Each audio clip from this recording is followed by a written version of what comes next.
Good morning, अस्सलाम वालेकुम। आज हमारा इन्वायरमेंट पार्ट इंशाल्लाह खत्म हो जाएगा। थोड़ा सा पार्ट बचा हुआ है और वो हम डिस्कस करेंगे। फिर उसके बाद दूसरा जो काम है, पेपर कैसे सॉल्व किया जाता है, तो वो हम देखेंगे। मतलब उसमें पेपर एक्चुअली कैसे सॉल्व करना है, कितने राउंड्स करना है वगैरह, मार्किंग कब करना है, ये चीजें भी आज हम डिस्कस करेंगे। ओके। मैं एक्सपेक्ट कर रहा हूँ कि आप लोग day to day daily revise कर रहे हैं, जितना पार्ट हम कवर कर रहे हैं उसको पढ़ रहे हैं। ओके। देखो, एक रीडिंग से कुछ नहीं होता। मिनिमम 3 to 4 रीडिंग हमारे हर चीज पढ़ के होना चाहिए। कम पढ़ो लेकिन ज्यादा बार पढ़ो और ज्यादा ऑब्जेक्टिव सॉल्व करो। ओके, ये हमारी स्ट्रैटेजी रहना चाहिए। नोट्स में से समझो हमारा 75% लगभग सिलेबस कंप्लीट होता है। बचा हुआ जो 20-25% है वो ऑब्जेक्टिव के थ्रू सीखना रहता है हमको। ओके, क्योंकि हर चीज हम पढ़ा नहीं सकते, कुछ चीजें ऑब्जेक्टिव के थ्रू भी लर्न करना रहता है। तो उसमें ऑब्जेक्टिव में कोई नई चीजें दिखी तो उसको उस पर मतलब हाईलाइट करके उसके नोट्स बना लिए। तो ये भी एक लर्निंग का ही प्रोसेस रहता है। तो ये चीज भी ध्यान में रखो। हाँ। तो आज हम फिर अपना मेन एजेंडा स्टार्ट करते हैं।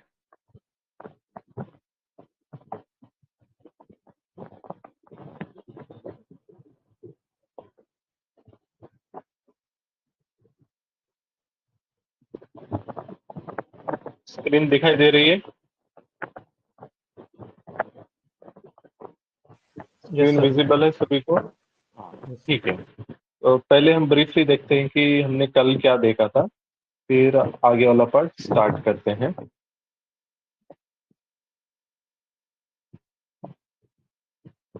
हाँ, हमने स्टार्ट किया था programmes initiative to mitigate climate change effects in India, यहाँ से। ओके। तो फिर इसमें हमने कुछ ऑर्गेनाइजेशन बॉडीज देखे थे, जैसा गृहा है। गृहा क्या है? ग्रीन बिल्डिंग कोड है। ये रिलीज करता है टेरी।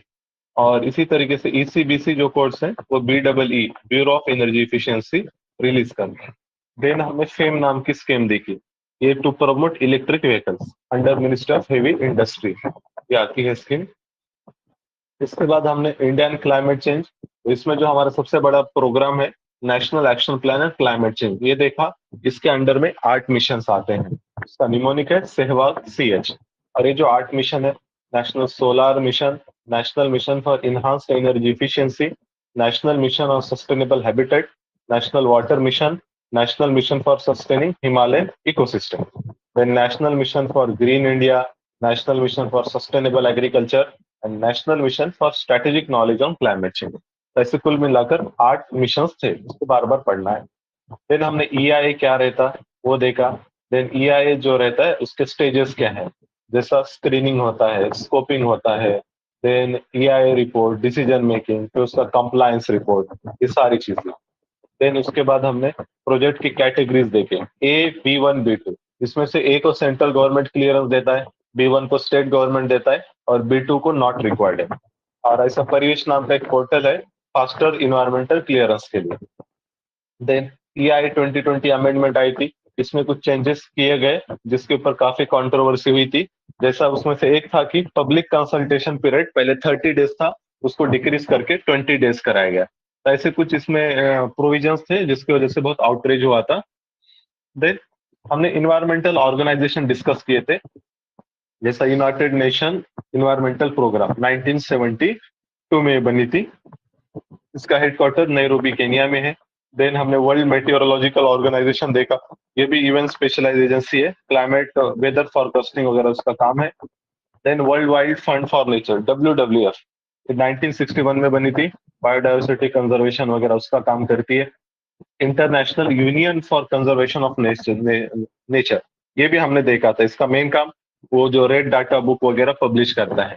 ओके, ये भी बहुत पुराना है, 1948 का है। देन इसके बाद देखो बहुत सारे ट्रीटीज हैं, एग्रीमेंट्स हैं जो हमने देखा था। जैसा एक टाइमलाइन है 1971 to 2016।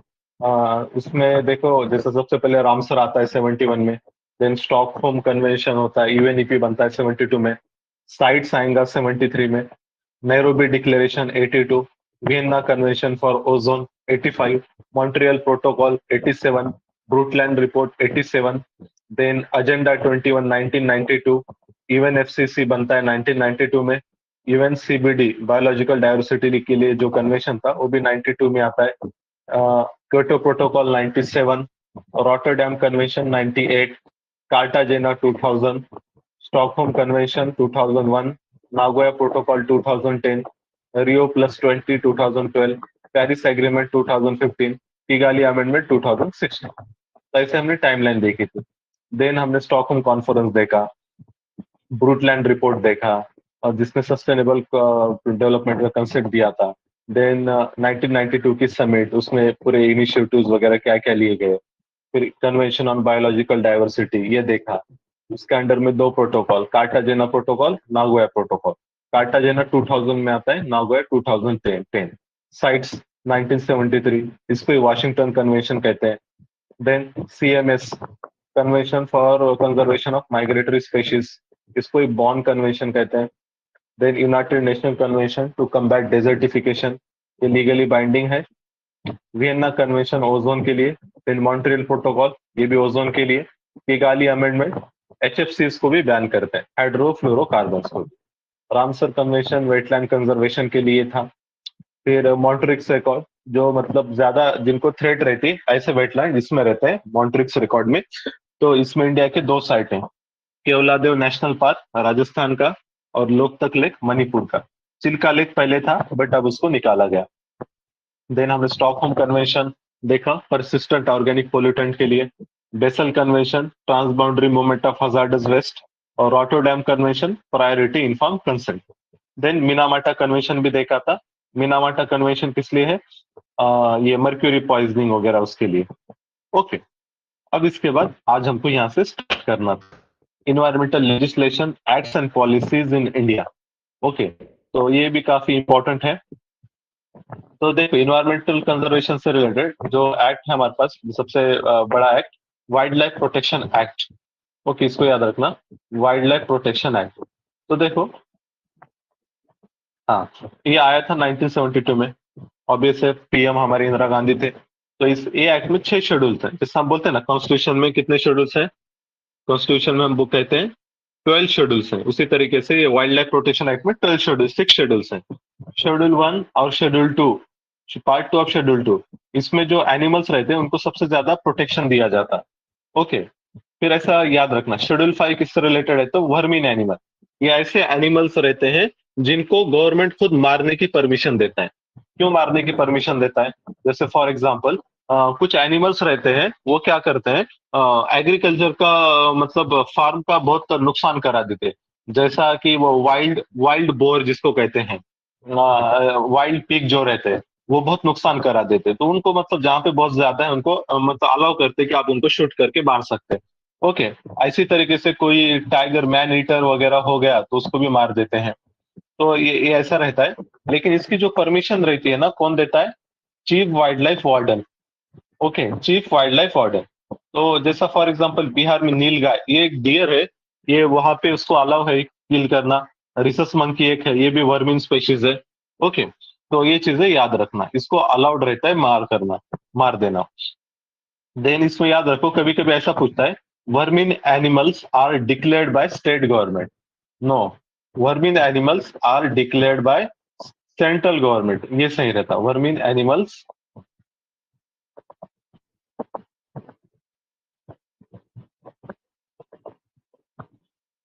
Are declared by central government, और स्टेट गवर्नमेंट जस्ट रिकमेंड करता है। याद रखो, स्टेट गवर्नमेंट जस्ट रिकमेंड करेगा, सैंक्शन देने के काम central government, just recommend. Okay, ये याद रखो। फिर सेंट्रल गवर्नमेंट का पावर रहता है इसमें फाइनल, कौन सा एनिमल वर्ग में रहेगा नहीं रहेगा। देन एक शेड्यूल 6 भी याद रखना, ये एक्सोटिक प्लांट के लिए है। ऐसे प्लांट्स वगैरह जो बहुत इंपॉर्टेंट रहते हैं वगैरह, रेड सैंडर्स वगैरह, ऐसे मतलब प्रोटेक्शन वगैरह प्लांट से रिलेटेड क्या है, शेड्यूल 6 क्या है, एक्सोटिक प्लांट्स के लिए है। ये याद रखो। अभी इसमें क्या हुआ, ये एक्ट तो अमेंड किए हैं अभी इसी साल। ओके, अब इसमें जो अमेंडमेंट करके, इसके पहले कितने 6 शेड्यूल्स थे, अब उसमें शेड्यूल्स कितने रखे हैं amendment now, only 4 schedules. Okay, याद रखो, ये कितने 4 ही शेड्यूल्स हैं। और वर्मीन का शेड्यूल वगैरह जो है उसको निकाला गया। ओके, 4 शेड्यूल, शेड्यूल 1 2 को भी शायद मर्ज किए हैं, ऐसा कुछ तो भी किए हैं वो लोगों ने। तो याद रखो अभी सिर्फ 4 ही शेड्यूल्स हैं वाइल्ड लाइफ प्रोटेक्शन एक्ट में।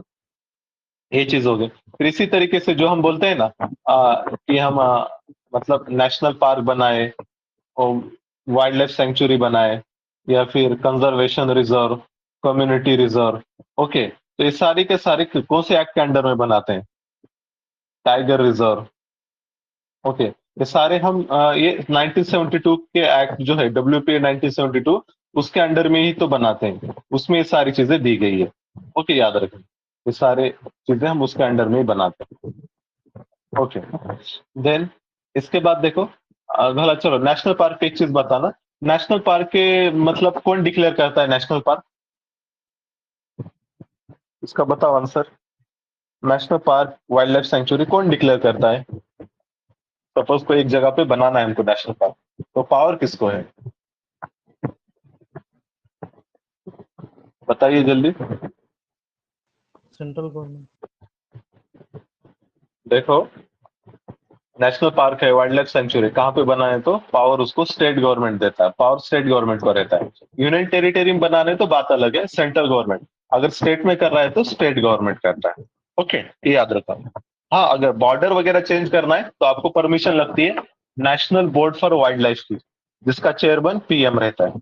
ओके, ये चीज याद करो, इसको ध्यान में रखना। फिर इसके बाद इन्वायरमेंटल प्रोटेक्शन एक्ट 1986 में आता है। ओके, इसके अंडर में सेंट्रल ग्राउंड वाटर अथॉरिटी बनाई गई थी। ओके, ये याद रखो, ये अभी यूपीएससी में पूछा गया था। सेंट्रल ग्राउंड वाटर, अच्छा बोर्ड दे रहे हैं यहाँ पे तो। शायद वो अथॉरिटी है, सेंट्रल ग्राउंड वाटर अथॉरिटी, ये बनाई जाती है इसके अंडर में। फिर इसके बाद देखो, ये एक्ट कब लाए थे? भोपाल ट्रेजेडी हमने पढ़ा था, 1984 में होता है। तो उसके बाद फिर हमने इन्वायरमेंट प्रोटेक्शन के लिए एक्ट लेके आए। वो टाइम पे जो हमारे PM थे, राजीव गांधी थे। ओके, याद रखो इसको, इन्वायरमेंट प्रोटेक्शन एक्ट। देन हम जो वेटलैंड रूल्स वगैरह, ऐसा coastal sensitive zones, eco sensitive zones वगैरह ये सारे बनाते हैं ना, वो इन्वायरमेंट प्रोटेक्शन एक्ट के अंडर में बनाते हैं। देन हमारे पास एक नेशनल फॉरेस्ट पॉलिसी है 1988, मतलब इसमें फॉरेस्ट डेवलप कैसे करना, फॉरेस्ट का यूज किस तरीके से करना, तो ये सारी चीजें बताई हुई रहती है। इसका aims to have minimum 1/3 of total land area under forest. Minimum 1/3 मतलब 33% लैंड अंडर फॉरेस्ट रहना है, ये इसका टारगेट है। ओके, और एक दूसरी चीज ये एक्ट के अंडर में आई थी, उसको कहते हैं कैंपा। कैंपा क्या रहता है? Compensatory afforestation. कंपेंसेटरी अफॉरेस्टेशन मतलब कंपेंसेट करना अफॉरेस्टेशन। फॉर एग्जाम्पल, सपोज एक कोई फॉरेस्ट है और वहां पे गवर्नमेंट कोई माइनिंग प्रोजेक्ट लाने वाली है, एक माइनिंग का प्रोजेक्ट लाना है, पर वो फॉरेस्ट उसके लिए करना पड़ेगा। फिर ऐसे केस में, और प्रोजेक्ट जरूरी भी है, तो क्या करेंगे? वो फॉरेस्ट ठीक है कट कर दिए, लेकिन उसके इक्विवेलेंट कोई दूसरे लैंड पे अफॉरेस्टेशन करेंगे, तो उसको कहते हैं कैंपा, कंपेंसेटरी अफॉरेस्टेशन। तो पूछता रहता है कंपेंसेटरी अफॉरेस्टेशन का फर्स्ट टाइम प्रोविजन किस में था? तो आप कहना नेशनल फॉरेस्ट पॉलिसी 1988 में फर्स्ट टाइम कैंपा के बारे में बोला गया था। ओके, ये चीज याद रखो। देन इसके बाद हमारे पास बायोलॉजिकल डाइवर्सिटी एक्ट है, क्योंकि हमने UNCBD साइन किए थे, United nation convention for biological diversity. इसी तरीके से उसी टाइम में कार्टाजेना प्रोटोकॉल भी हुआ था 2000 में। तो इससे इन्फ्लुएंस होकर हमने ये एक्ट लेकर आए, biological diversity act, biological diversity protect करने के लिए। ओके, याद रखो, ये एक्ट के अंदर में 3 टियर स्ट्रक्चर है डाइवर्सिटी को प्रोटेक्ट करने के लिए। एक लोकल लेवल पे कमिटी रहेंगी, देन स्टेट बायोडायवर्सिटी अथॉरिटी, और उसके ऊपर रहता है सेंट्रल बायोडायवर्सिटी अथॉरिटी। ओके, ऐसा 3 टियर स्ट्रक्चर रहता है, याद रखना इसको। जैसा हमने ND national disaster management act में भी देखा था ना, लोकल लेवल वहां पे DM रहता, स्टेट लेवल CM रहता, नेशनल लेवल PM रहता। ओके, तो इसी तरीके से यहाँ पर भी लोकल, स्टेट और सेंट्रल, लेकिन वो मिनिस्टर नहीं रहता इसका चेयरमैन, ये चीज याद रखो। Biological diversity act 3 tier structure रहता है। Okay, then schedule tribe and other forest dwellers act, ये काफी इंपॉर्टेंट एक्ट है। ये आता है मिनिस्ट्री ऑफ ट्राइबल अफेयर के अंडर में। Scheduled tribes and other forest dweller, इसका काम क्या है? जो ट्राइबल्स फॉरेस्ट में रहते हैं, most of the tribal forest में रहते हैं, तो उनको क्या करना है?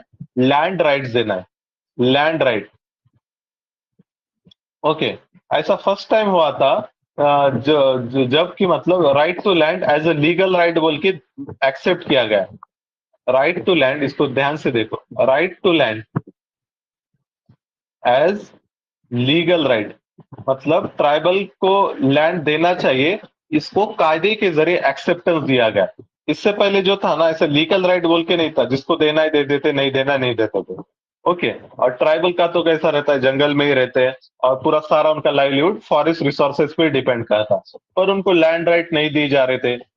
इवन इतना किया जा रहा था कि वो जो जहाँ पे है उनको वहां से निकाला जा रहा था, वो लैंड को ग्रैब किया जा रहा था, उनके लैंड पे इंक्रोचमेंट हो रहे थे।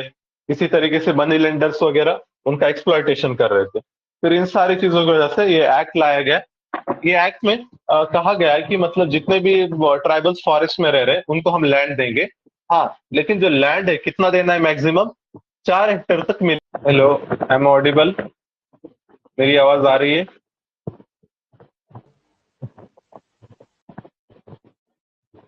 आई am audible to you? Yes, sir. हाँ, तो हम एक फॉरेस्ट राइट एक्ट देख रहे थे, scheduled tribe and other forest dweller act. Question simple आएगा, वो बोलेंगे कि मतलब ये कौन से मिनिस्ट्री में आता है? तो मिनिस्ट्री ऑफ ट्राइबल अफेयर। इसके अंडर में कितना लैंड दिया जा सकता है मैक्सिमम? तो 4 हेक्टेयर। फिर उसके बाद देखो, एक और चीज है यहाँ पर। अब अगर कोई ट्राइबल है, उसको लैंड क्लेम करना है, तो किसके पास जाएगा? तो उसको सबसे पहले कहाँ पे जाना पड़ता है? ग्राम सभा के पास। Gram Sabha has been designated as competent authority for initiating the process of determining the nature and extent of individual और कम्युनिटी फॉरेस्ट राइट। कोई इंडिविजुअल या कम्युनिटी को फॉरेस्ट राइट देना है, तो उसका प्रोसेस ग्राम सभा से स्टार्ट होता है। ग्राम सभा का डिसीजन लेकिन फाइनल नहीं रहता, वो फिर तालुक लेवल पे प्रपोजल भेजेंगे, तालुक से डिस्ट्रिक्ट में, डिस्ट्रिक्ट से फिर वो डिवीजन लेवल पे कुछ जाता है, फिर वहां पे फाइनल होता है। लेकिन पहले एप्लीकेशन आपको ग्राम सभा में देना रहता है। फिर इसी तरीके से यहाँ पे देखो, 2 वर्ड है। एक इंडिविजुअल राइट, आपको एज ए इंडिविजुअल भी राइट मिलेगा और कम्युनिटी राइट भी दिए जाएंगे। कम्युनिटी राइट में जैसा वहां का कोई फॉरेस्ट रिसोर्सेस वगैरह है, तो वो सारे कम्युनिटी के रहेंगे, जैसा माइनर फॉरेस्ट प्रोड्यूस वगैरह है। तो याद रखो, इसमें इंडिविजुअल राइट्स भी हैं as well as community rights भी दिए गए हैं। एक चीज ये हो गई। फिर उसके बाद देखो और क्या आता है इसमें। हाँ, आपको अगर वो सपोज कोई ट्राइबल है, जैसा कोया ट्राइब है, वो नल्ला मल्ला फॉरेस्ट में रह रही है, और सपोज नल्ला मल्ला फॉरेस्ट नेशनल पार्क है, तो लेकिन तब भी उनको वहां पे लैंड राइट्स दिए जाएंगे। नेशनल पार्क, सैंक्चुरी और प्रोटेक्टेड एरियाज, तो यहाँ पर भी मतलब क्या, इनको लैंड राइट दिए जाएंगे। किसको? ट्राइबल्स को। ओके, लेकिन सपोज कोई नेशनल पार्क है और उसका एक पर्टिकुलर एरिया बहुत ही सेंसिटिव है फॉर वाइल्ड लाइफ प्रोटेक्शन, तो उतने एरिया में लैंड राइट डिनाई किया जा सकता, जो एरिया बहुत ही सेंसिटिव है।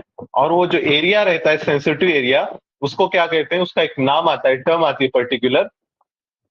वो एरिया को कहते हैं क्रिटिकल वाइल्ड लाइफ हैबिटेट। याद रखो, क्रिटिकल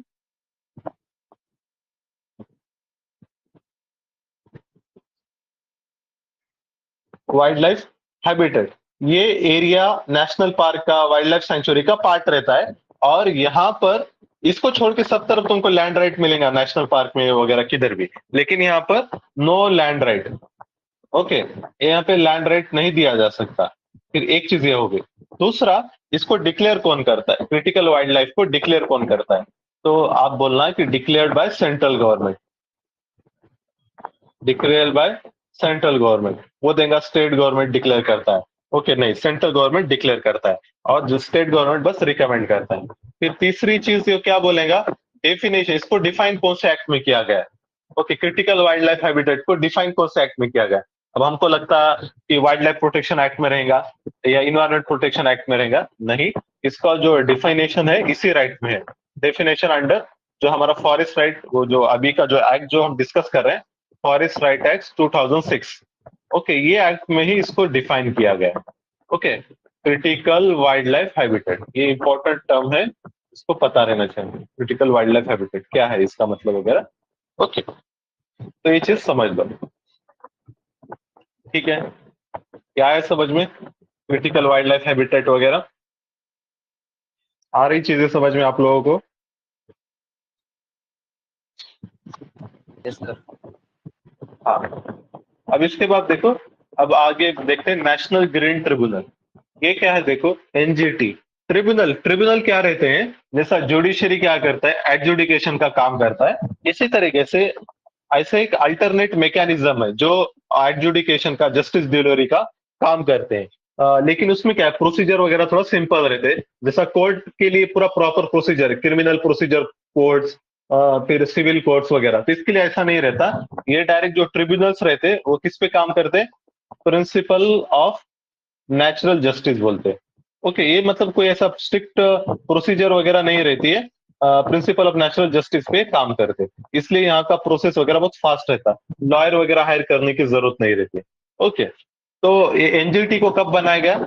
एनजीटी पहले स्टैट्यूटरी बॉडी है, establish under national green tribunal act 2010। Okay, इसमें लोग कितने रहते हैं, कंपोजिशन, एक चेयरमैन रहता है, 10 जुडिशियल मेंबर्स रहते हैं, और 10 क्या रहते हैं, एक्सपर्ट मेंबर्स रहते हैं इन्वायरमेंट का जिनको नॉलेज है। तो ऐसा कुछ 21 लोग रह सकते हैं, 1+10+10। देन इसका पर्पस क्या है, effective and expeditious disposal of cases relating to the environment protection and giving relief and compensation for the damages to the person and the property or the matter connected therewith। Faster क्या करना है, adjudication करना है। Okay, फिर इसके under में कौन से एक्ट आते हैं, जैसा water act 74, water cess act 77, forest act 1980, air act 1981, environment protection act 1986, public liability act 1991, biological diversity act 2000। अब याद रखो, ये it does not cover wild life protection act, जो अभी हमने देखा था ना 1972 का, जिसमें 7 शेड्यूल थे, वो इसमें नहीं आता। 6 शेड्यूल थे, वो इसमें नहीं आता, इतना याद रखो। वाइल्ड लाइफ प्रोटेक्शन एक्ट 1972 इसके अंडर में नहीं आता है। ओके, ये चीज समझो। और इसी तरीके से और एक चीज याद रखो, India was not the first country to have NGT, India was third country, third country to have NGT, national green tribunal. फिर इंडिया से पहले कौन थे, इंडिया से पहले ऑस्ट्रेलिया था, और न्यूजीलैंड।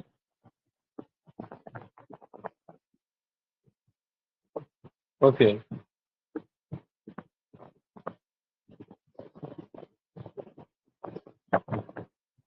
तो इंडिया, वो देंगे स्टेटमेंट में, India was the first country to establish,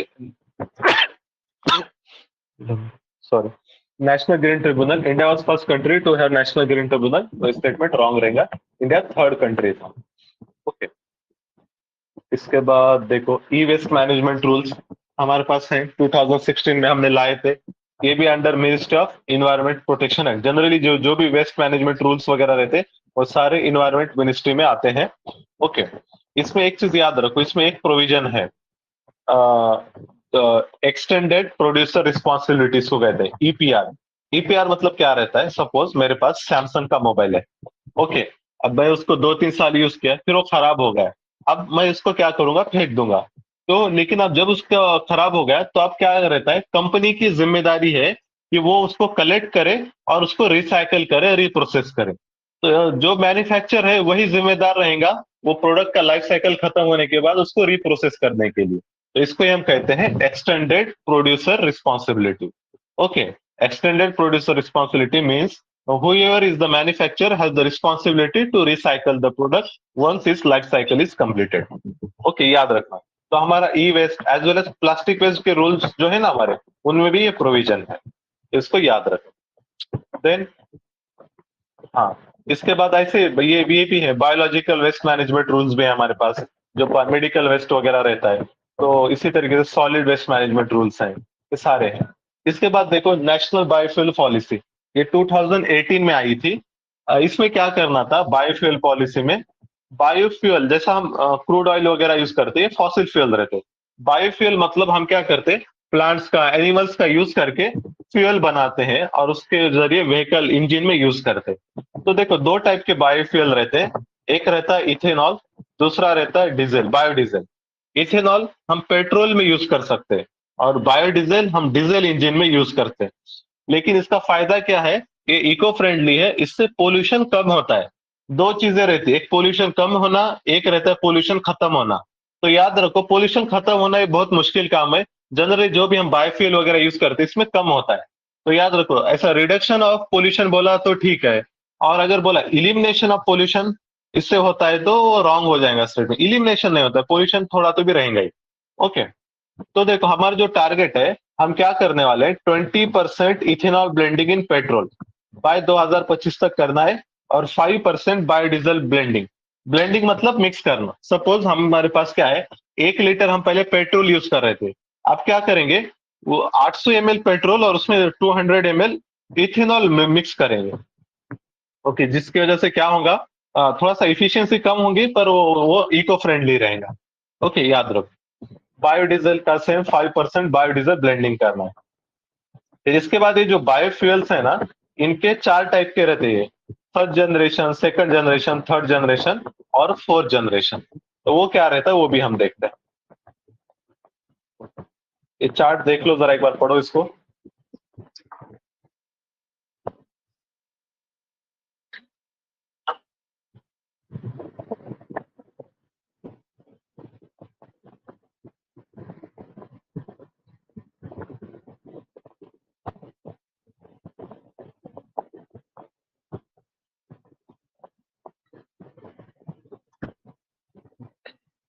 हाँ, तो देखो जो बायोफ्यूल है, first generation, second generation, third generation, fourth generation. First generation मतलब क्या रहता है, ऐसे बायोफ्यूल जो हम डायरेक्टली क्या कर रहे हैं, फूड क्रॉप से बना रहे हैं। फर्स्ट जनरेशन क्या रहता है, produce from food crops. Okay, जैसा फॉर एग्जांपल शुगर से हम बना रहे हैं, या फिर व्हीट से बना रहे हैं, कॉर्न से बना रहे हैं, मतलब इसको थोड़ा सड़ा के बनाते हैं फिर बायोफ्यूल। तो जिसमें हम फूड क्रॉप यूज कर रहे हैं तो उसको हम क्या बोलेंगे, first generation. Second generation biofuel में क्या रहता है, हम जो बनाते हैं नॉन फूड क्रॉप से बनाते हैं। नॉन फूड क्रॉप से हम सेकंड जनरेशन बायोफ्यूल बनाते हैं। जैसा उड़ है, उड़ खाने के लिए थोड़ी इस्तेमाल करते हैं, या फिर वो स्ट्रॉ, स्ट्रॉ मतलब वो क्रॉप का जो स्ट्रॉ रहता है आफ्टर वो हार्वेस्टिंग जो बचता है ना उसका, जिसको स्टेम वगैरह कहते हैं, स्ट्रॉ। देन ग्रास है, देन वेस्ट है, इसका यूज करके अगर हम बायोफ्यूल बना रहे तो उसको हम बोलेंगे सेकंड जनरेशन। ओके, याद रखो नॉन एडिबल। तो इसमें ऐसे और कुछ स्पेसिफिक ट्रीज भी रहते हैं जैसे जैट्रोफा वगैरह, ये सारे मतलब इसको बायो इथेनॉल वगैरह इससे बना सकते हैं। Okay, then third generation, third generation में क्या होते हैं, अलगी से हम बना रहे हैं बायोफ्यूल। किससे बना रहे हैं, अलगी से, माइक्रो अलगी, मैक्रो अलगी, ऐसे टाइप रहते हैं। थर्ड जनरेशन में अलगी का यूज करते हैं। ये नॉन फूड भी नहीं और नॉन क्रॉप, ये अलग से अलगी मतलब ये अलग से स्पेशीज है समझो। और फोर्थ जनरेशन में इससे एक कदम आगे रहता है, मतलब यहाँ पे क्या करते हैं, हम ऐसे स्पेसिफिक स्पेशीज कल्टीवेट करते हैं जो मतलब बायोडीजल भी देंगे, और क्या करते हैं, कार्बन कैप्चर भी कर रहे हैं। मतलब फॉर एग्जांपल हम कोई एक सपोज अलगी ही ले लो, ऐसे एक जेनेटिकली मॉडिफाइड अलगी हम यूज करेंगे, जेनेटिकली मॉडिफाइड अलगी जो क्या करेंगी, बायो फ्यूल भी बनाएंगी, प्लस क्या करेंगी, इन्वायरमेंट में जो CO2 है, CO2 कैप्चर भी करेंगी। ओके, तो इससे डबल बेनिफिट है, बायोफ्यूल भी बन रहा है और कैप्चर भी कर रहे हैं इसको, CO2 को। तो इसको कहते हैं फोर्थ जनरेशन। ओके, तो ये याद रखो, first generation, second generation, third generation, fourth generation. First generation food crop, second non food crop, third generation algal biomass, fourth generation genetically modified algae. Okay, तो एक चीज मेरे को बताना, अगर हम बायोफ्यूल बना रहे, सपोज आपने सुना है शुगर मोलासेस, ये क्या रहता है, कोई बता, शुगर मोलासेस क्या रहता है, किसी को पता है? वो गन्ने में से रस निकाल लेने के बाद जो वेस्ट बच जाता है ना, उसका केमिकल बनाते हाँ, उसको अपने इधर पाक भी कहते हैं, देखो पाक जिसको कहते हैं, शक्कर का पानी जिसका जो रहता है ना, शुगर मोलासेस। ओके, या फिर गुड़ जिससे बनाते हैं हम, जैगरी। ओके, तो इससे अगर हम बना रहे हैं तो कौन से टाइप का रहेगा? फर्स्ट जनरेशन, सेकंड, थर्ड या फोर्थ, कौन सा रहेगा? इससे अगर हम बायोफ्यूल फर्स्ट। बना रहे हैं शुगर मोलर से, फर्स्ट रहेगा, है ना? क्योंकि ये क्या है, वो एडिबल है ना, फर्स्ट जनरेशन एडिबल है। देन अगर मैं इससे बना रहा हूं शुगर बगैजी, बगैजी क्या रहता है बताओ कोई? शुगर वेस्ट बगैजी, वेस्ट प्रोडक्ट होता हाँ, है शुगर। आपने कभी शुगर का जूस पिया होगा तो वो पूरा मशीन में वो 5-6 बार उसको डालते हैं ना शुगर को, और बाद में एकदम भूसा हो जाता, वो बच गया, उसको क्या कहते हैं? बगैजी। उसमें कुछ शुगर रहता नहीं, वो जलाने के काम का रहता है। अगर उससे आप अगर बना रहे तो वो कौन सा आएगा फिर? कौन से टाइप का आएगा? Second generation. सेकंड जनरेशन, क्योंकि नॉन एडिबल है। ओके, ये जस्ट ऐसा याद रखो थोड़ा सा, फर्स्ट जनरेशन, सेकंड जनरेशन, दोनों में डिफरेंस रहता है। ओके, तो ये तो हमने बायोफ्यूल्स देख लिया अभी, उसके टाइप्स भी देख लिए, first, second, third, fourth, match the pairs में वगैरह पूछता है। देन इंस्टीट्यूशन और मेजर्स, यहाँ पे कुछ चीजें दी हुई है वो देखते हैं। कैंपा एक्ट अभी हमने देखा था, कंपेंसेटरी अफॉरेस्टेशन वाला, तो याद रखो इसका जो प्रोविजन था। ओके ओके, एक गड़बड़ हो गया अपने से। कैंपा एक्ट आया था फॉरेस्ट एक्ट 1980 में। ओके, फॉरेस्ट कंजर्वेशन एक्ट जो था 1980 का, उसके अंडर में दिया गया था कैंपा का provision, requires that non forest land equal to size of forest being diverted for developmental work is afforested. हाँ, तो कैंपा का फर्स्ट टाइम प्रोविजन कब आया था? तो आप बोलना फॉरेस्ट कंजर्वेशन एक्ट 1980। हमने ऊपर देखा था फॉरेस्ट पॉलिसी 1988। तो ठीक है, अभी उसको करेक्शन करते हैं, कैंपा एक्ट।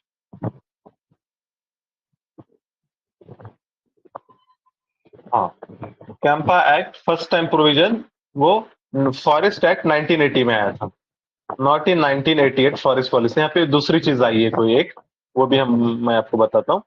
ठीक है, यहाँ पे कौन सी टर्म आई थी पता है?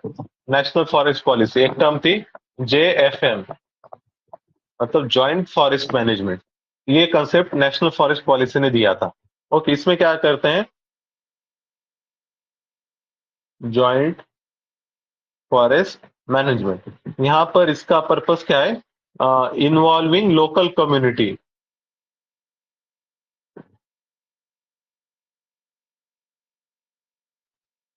इन फॉरेस्ट कंजर्वेशन। फॉरेस्ट कंजर्वेशन के लिए लोकल कम्युनिटी को इन्वॉल्व करना। तो ये फर्स्ट टाइम JFM कौन से एक्ट से आया था या पॉलिसी से आया? तो आप बोलना नेशनल फॉरेस्ट पॉलिसी 1988। ओके, और कैंपा अगर पूछा जाए तो फॉरेस्ट एक्ट 1980। ओके, थोड़ा सा करेक्शन याद रखो। ये जॉइंट फॉरेस्ट मैनेजमेंट काफी हेल्पफुल रहता है, क्योंकि क्या है, लोकल कम्युनिटी को पता रहता है ना, लोकल नेचर के बारे में, वहाँ के स्पीशीज के बारे में अच्छा नॉलेज रहता है। और जो फॉरेस्ट ऑफिसर्स रहते हैं तो बाहर से आए हुए रहते हैं, तो अगर वो इनकी हेल्प लेके काम करते हैं तो उससे क्या होता, मतलब फॉरेस्ट अच्छे से कंजर्व होता और उसका मैनेजमेंट करना भी आसान रहता। फिर इसी तरीके से इसमें क्या विन विन सिचुएशन रहती है, मतलब एक तो फॉरेस्ट रिसोर्स अगमेंट भी होते, और दूसरी बात लोकल कम्युनिटी को उसमें हिस्सा भी दिया जाता, तो उससे उनको मॉनिटरी बेनिफिट भी मिलता, माइनर फॉरेस्ट प्रोड्यूस वगैरह ये भी मिल जाते। तो ये चीज रहती है। फॉरेस्ट पॉलिसी 88 ये हमने देख लिए थे। इसके बाद जो दूसरी चीज अभी हम देख, हेलो, एम ऑडिबल? आवाज आ रही है मेरी? Yes sir. हाँ, ठीक है। तो हमने फिर कैंपा एक्ट देख लिया। कैंपा 1980 में आता, उसका फर्स्ट टाइम प्रोविजन आता है। बाद में गवर्नमेंट उसके लिए अलग से डेडिकेटेड एक्ट बनाती है, कैंपा एक्ट, उसका नाम भी वही है। 2016 में वो पास होता है। ओके, याद रखो। फिर इसके बाद देखो, फिर कभी कभी ये ऑप्शन रहता है, अब जैसा अब प्राइवेट कंपनी है, उनके पास टाइम नहीं रहता वो नया फॉरेस्ट बना के, मतलब उसको पूरा ध्यान देना वगैरह, तो ये क्या करते हैं, उतना जो पैसा, जितना पैसा लगता है उतना फॉरेस्ट बनाने के लिए, वो गवर्नमेंट को दे देते हैं। गवर्नमेंट उसको एक फंड में जमा करता है, जिसको कैंपा फंड कहते हैं, और वो फंड में फिर उसको यूटिलाइज होता है। ओके, वो पैसा वो फंड में जमा करते हैं, फिर वो गवर्नमेंट खुद अपने तरीके से फिर वो फॉरेस्ट के लिए कुछ स्कीम्स वगैरह लेके आता है।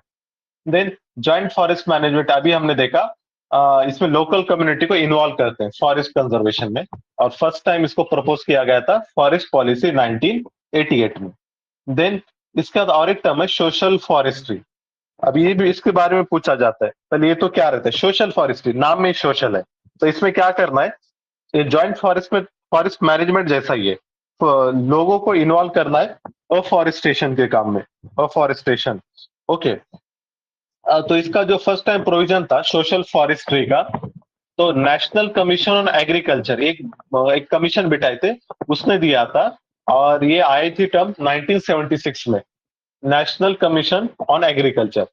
तो उसने फिर ये कंसेप्ट लेकर आए सोशल फॉरेस्ट्री का। अब देखो सोशल फॉरेस्ट्री जो है इसके टाइप्स हैं, ये देखो सोशल फॉरेस्ट्री, इसके तीन type, rural forestry, urban forestry, farm forestry.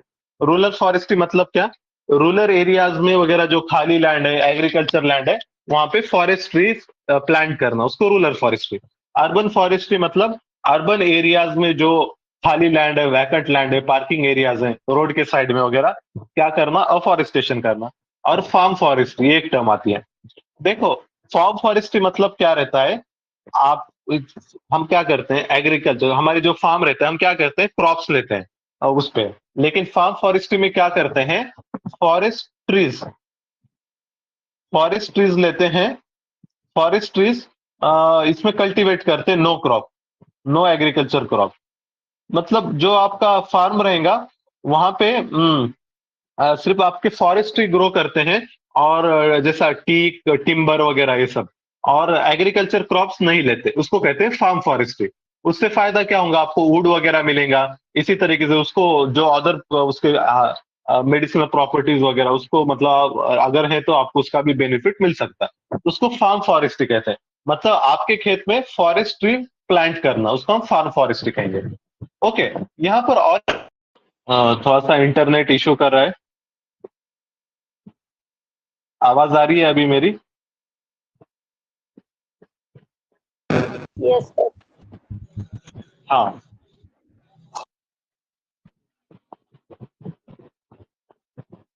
हम लोग सोशल फॉरेस्ट्री डिस्कस कर रहे थे। सोशल फॉरेस्ट्री के अलग अलग टाइप हैं, rural forestry, urban forestry, farm forestry. तो रूरल फॉरेस्ट्री में देखो दो type, community forestry, agro forestry. Community forestry मतलब सिंपल है, जो कम्युनिटी लैंड रहता है विलेज में, तो वो लैंड पे मतलब फॉरेस्ट ट्रीज वगैरह प्लांट करना, उसको कहते हैं कम्युनिटी फॉरेस्ट्री, जैसा वो पास्चर लैंड वगैरह रहता है। एग्रो फॉरेस्ट्री मतलब क्या कहते हैं, ये आपका अगर फार्म है, तो मतलब एग्रीकल्चर लैंड है आपका, तो उसके जो बॉर्डर्स रहते हैं, बॉर्डर्स वगैरह, उसके ऊपर आप लोग क्या करते हैं, फॉरेस्ट ट्रीज वगैरह कल्टीवेट करते हैं, तो उसको कहते हैं मतलब एग्रो फॉरेस्ट्री।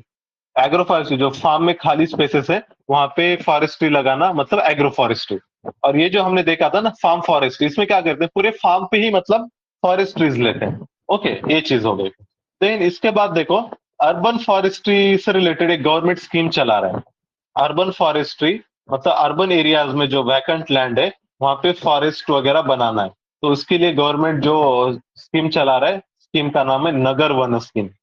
नगर मतलब सिटीज, और वन मतलब वहां पे फॉरेस्ट ट्रीज वगैरह लगा रहे हैं वैकेंट लैंड में, पार्किंग एरियाज में, रोड के साइड में।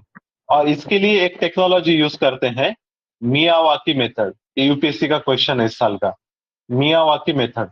इसमें क्या करते हैं पता है, कम जगह में ज्यादा ट्रीज ग्रो करते हैं। आप में से कोई हैदराबाद से है, हैदराबाद से है कोई आप में से अभी यहाँ पे जो है यस सेशन सर। में? आप वो Yes, sir. पब्लिक गार्डन में गए हैं? पब्लिक गार्डन हाँ सर। वहां पर जो है हज हाउस के पास ही है ना पब्लिक गार्डन, तो हाँ अंदर आप घूमे होंगे, तो वहां पे एक पार्क है छोटा सा, और वहां पे लिखा हुआ है मियावाकी मेथड से इनको ग्रो किया गया है। ओके। मियावाकी जापान की टेक्निक है, और इसमें क्या करते हैं, कम जगह में ज्यादा ट्रीज लेते हैं, और इसके लिए लोकल स्पेशीज ही लेते हैं, कोई फॉरेन स्पेशीज यूज नहीं करते, लोकल स्पेशीज, और प्रॉपर स्पेस मैनेजमेंट रहता है इसमें। तो याद रखो, पूछेगा मियावाकी मेथड किससे रिलेटेड है, नीचे देगा वाटर मैनेजमेंट और ऐसे अलग अलग चीजें, हेल्थ पॉलिसी वगैरह, ऐसा कुछ नहीं है। ये है forest afforestation, urban afforestation, afforestation के लिए। ओके, याद रखो ये वर्ड। ठीक है। इसके बाद देखो और क्या है यहाँ पर, इंडियन इन्वायरमेंटल ऑर्गेनाइजेशन। ये कुछ इन्वायरमेंटल ऑर्गेनाइजेशन है जो हमको पता रहना चाहिए, जैसा कि फॉर एग्जांपल एक है animal Welfare board. Okay, animal Welfare board ये स्टैट्यूटरी बॉडी है और इसमें देखो एक हमारे बहुत एक्टिविस्ट थे फेमस, रुक्मिणी देवी अरुणाबले, अरुण डाले, इन्होंने इसके लिए बहुत मतलब एक्टिविज्म किया था, तो ये बॉडी बनाई गई। एनिमल वेलफेयर बोर्ड, आपको नाम से ही समझ में आएगा, ये एनिमल्स के वेलफेयर के पॉलिसी वगैरह रिलेटेड ये काम करेगा। और इसको जो बनाया गया under prevention of cruelty to animals act, prevention of cruelty to animal act 1960, इसमें बनाया गया। ओके, और ये अंडर आती है मिनिस्ट्री ऑफ इन्वायरमेंट फॉरेस्ट, और इसका जो हेडक्वार्टर है बल्लभगढ़ इन फरीदाबाद। ओके, ये याद रखो, इट इज एडवाइजरी बॉडी और it provide grant to animal welfare organization, जो जैसे एनजीओ वगैरह रहते हैं जो एनिमल वेलफेयर के लिए काम कर रहे हैं। जैसा आपने एक सुना होगा पेटा, वो एनिमल वेलफेयर की बॉडी है, एक एनजीओ है। ऐसे जो एनजीओ वगैरह है उनको पैसा देते हैं। ओके, प्रोवाइड ग्रांट्स, और ये एडवाइजरी बॉडी है। ठीक है, इसके बाद ये सेंट्रल जो अथॉरिटी अपने कुछ काम की नहीं है। हाँ, तो वैसे लेकिन याद रखो इसका जो चेयरमैन रहता है जू अथॉरिटी का, ये मिनिस्टर रहता है, मिनिस्टर ऑफ इन्वायरमेंट।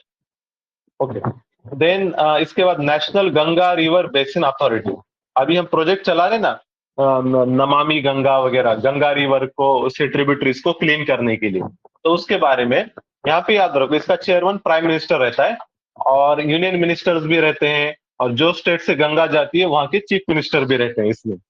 अब ये बॉडी को रिप्लेस किया गया, अब इसके बजाय जो बॉडी है ना उसका नाम है नेशनल गंगा काउंसिल, इसको रिप्लेस किया गया नेशनल गंगा काउंसिल से, और नेशनल गंगा काउंसिल का चेयरमैन है पीएम। ओके, एनजीआरबीए को रिप्लेस किया गया नेशनल गंगा काउंसिल से। ओके, इसके बाद देखो national Board for Wildlife, ये थोड़ा सेम ही लगता है, अभी हमने जो देखा था ना Wildlife Board of India, sorry Animal Welfare Board और National Board for Wildlife, ये सेम ही दिखता है, पर ये सेम है नहीं। क्या डिफरेंस है, इसको जो बनाया गया national Board for wild life under wild life protection act 1972, और जो ऊपर वाली बॉडी थी उसको बनाया गया था cruelty prevention of cruelty to animal 1960। अब इसकी दूसरी चीज इंपॉर्टेंट क्या है, इसका चेयरमैन प्राइम मिनिस्टर है, उसका कोई एनजीओ सोशल एक्टिविस्ट रहता है एनिमल वेलफेयर बोर्ड का, इसका पीएम खुद उसका चेयरमैन, और vice chairman minister of environment रहता है। इसका काम क्या है, it serves as apex body to review all the wild life related matters and approve the project in and around national park and sanctuary. कोई नेशनल पार्क के आसपास कोई प्रोजेक्ट बनाना है वगैरह तो ये अप्रूवल ये देता है। इसी तरीके से नेशनल पार्क के बॉर्डर वगैरह चेंज करना है, डिक्लेयर तो स्टेट गवर्नमेंट करेगा, लेकिन अगर बॉर्डर वगैरह चेंज करना है तो इनकी परमिशन चाहिए, national Board for wild life की। ओके, तो ये चीजें हैं। फिर इसके बाद देखो यहाँ पर इसके बाद जो पार्ट है wild life conservation efforts in India, इनके बारे में दिया गया है। वाइल्ड लाइफ प्रोटेक्शन के लिए इंडिया में कौन से और स्कीम चल रहे हैं, जैसा हम क्या कर रहे हैं प्रोजेक्ट टाइगर। ओके, ये चला रहे हैं, तो इसमें क्या आता है, इसको लॉन्च किया गया 1973 में, प्रोजेक्ट टाइगर को, नाम से ही आप समझ सकते टाइगर को कंजर्व करना है। ओके, और ये भी आता है वाइल्ड लाइफ प्रोटेक्शन एक्ट के अंडर में इसको बनाते हैं, और इसके अंडर में एक बॉडी बनाई गई नेशनल टाइगर कंजर्वेशन अथॉरिटी, इसको ये बनाएगी, इसका चेयरमैन मिनिस्टर ऑफ इन्वायरमेंट रहता है। और फिर इसके साथ देखो इसके अंडर में बहुत सारे टाइगर रिजर्व बनाए गए, अराउंड अभी 53 टाइगर रिजर्व हैं, उनकी लिस्ट हम देखेंगे। दूसरी चीज, India resolve to double the tiger population as per Saint Petersburg declaration, एक डिक्लेरेशन है सेंट पीटर्सबर्ग नाम का, तो वो पूछेगा सेंट पीटर्सबर्ग डिक्लेरेशन किससे रिलेटेड है, तो ये फॉर डबलिंग टाइगर पॉपुलेशन इसके लिए है, ये लो आप लोग याद रखना। ओके, देन इसके बाद देखो प्रोजेक्ट एलिफेंट भी हम चला रहे हैं, एलिफेंट को प्रोटेक्ट करने के लिए। तो इसमें देखो 1992 में इसको लॉन्च किया गया था, इसके अंडर में एलिफेंट कॉरिडोर हम बनाते हैं। एलिफेंट कॉरिडोर मतलब एलिफेंट को एक जगह से दूसरी जगह जाने के लिए थोड़ा सा पैसेज वगैरह बनाना। ओके, अक्सर क्या होता है रेलवे ट्रैक्स वगैरह जाते हैं तो उसमें काफी सारे एलिफेंट वो ट्रेन से मतलब एक्सीडेंट होके मारे जाते हैं। ओके, गवर्नमेंट और कुछ स्कीम भी चला रहा है, जैसा माइक नाम की स्कीम है, MIKE, monitoring illegal killing of elephant, ये साइट्स के अंडर में आता है, साइट जो देखा था हमने 1973 का वॉशिंगटन कन्वेंशन। और इंडिया जो स्कीम चला रहा है हाथी मेरे साथी, ये जैसा मूवी था ये स्कीम भी है, हाथी मेरे साथी, by ministry of environment forest in partnership of wild life trust, ये चीज एक याद रखो। फिर इसके बाद देखो वल्चर के लिए भी हम बहुत सारे प्रोजेक्ट चला रहे हैं, वो एक पूछता है, देखो वल्चर की क्या हो रही, पॉपुलेशन बहुत कम हो गई, इसके ऊपर रिसर्च किया गया कि ये वल्चर इतने क्यों, मतलब पॉपुलेशन कम क्यों हो रही। तो रिसर्च के बाद समझ में आया कि एक डाइक्लोफिनेक नाम का ड्रग है, ये पेन किलर है, और इसका यूज होता है एनिमल्स में। एनिमल को देते हैं, उनके ऊपर कोई ऑपरेशन वगैरह करना रहा कुछ, तो लेकिन ये एनिमल खाए तो उनके अंदर वो बायो अक्यूमुलेशन हो गया, फिर उनकी जब डेथ होती है फिर वल्चर उनको खाते हैं, वल्चर के अंदर बायो मैग्निफिकेशन हो रहा है। ओके, और उसकी वजह से उनका किडनी फेल हो रहा है और वल्चर की डेथ हो रही है। तो याद रखो, डाइक्लोफिनेक एक रीजन है वल्चर की पॉपुलेशन कम होने का। Okay, then one horn rhino. India में देखो एक ही टाइप के राइनो स्पीशीज है जिसको कहते हैं वन हॉर्न राइनो। तो इसको कितने हॉर्न रहेंगे, फिर एक रहेगा क्या दो रहेंगे? वन हॉर्न राइनो को हॉर्न्स कितने हैं बताओ? One. वन है, वन हॉर्न नाम में लिखा है तो वन ही रहेगा। हाँ, और अफ्रीकन राइनो वगैरह जो रहते हैं ना उनको दो रहते हैं, और इंडियन राइनो को एक ही हॉर्न रहता है। और इसका आयुसीएन स्टेटस क्या है राइनो का? Vulnerable. आयु, हाँ याद रखो, vulnerable, it is vulnerable. Then okay, इसके लिए जो गवर्नमेंट स्कीम चला रहा है, Indian rhino vision 2020, department of environment and forest Assam. ये मिनिस्ट्री ऑफ इन्वायरमेंट का प्रोजेक्ट नहीं है, तो ये किसका प्रोजेक्ट है? Department of environment and forest. Central government में मिनिस्ट्री रहती है, मिनिस्ट्री बोलते हैं, और स्टेट गवर्नमेंट में जो मिनिस्ट्री रहती है उसको डिपार्टमेंट बोलते हैं। ओके, ऐसा याद रखो, department of home, department of consumer affair, department of health, ऐसा रहता है स्टेट में। देन इसका टारगेट क्या है? Increase rhino population from 2000 to 3000। Okay, 3000 तक बढ़ाना है, ये चीज होगी। फिर देखो दूसरी, अभी पॉपुलेशन से याद रखना, टाइगर के बारे में अगर पूछा जाए तो टाइगर की जो सेंसस रहती है, इसको सेंसस ईच 4 ईयर, हर 4 साल में इसकी सेंसस होती है, टाइगर का काउंट। और अभी सबसे ज्यादा टाइगर कहाँ पे है? सबसे ज्यादा टाइगर एमपी में है, मध्य प्रदेश, और सेकंड नंबर पे कर्नाटका है। ये याद रखो, नंबर याद रखने की जरूरत नहीं, बस सबसे ज्यादा एमपी में, देन कर्नाटका। फिर इसी तरीके से एलिफेंट की बात अगर की जाए तो इनका जो सेंसस, ठीक है, हाईएस्ट कहाँ पे है एलिफेंट, याद रखो, ये कर्नाटका में। ओके,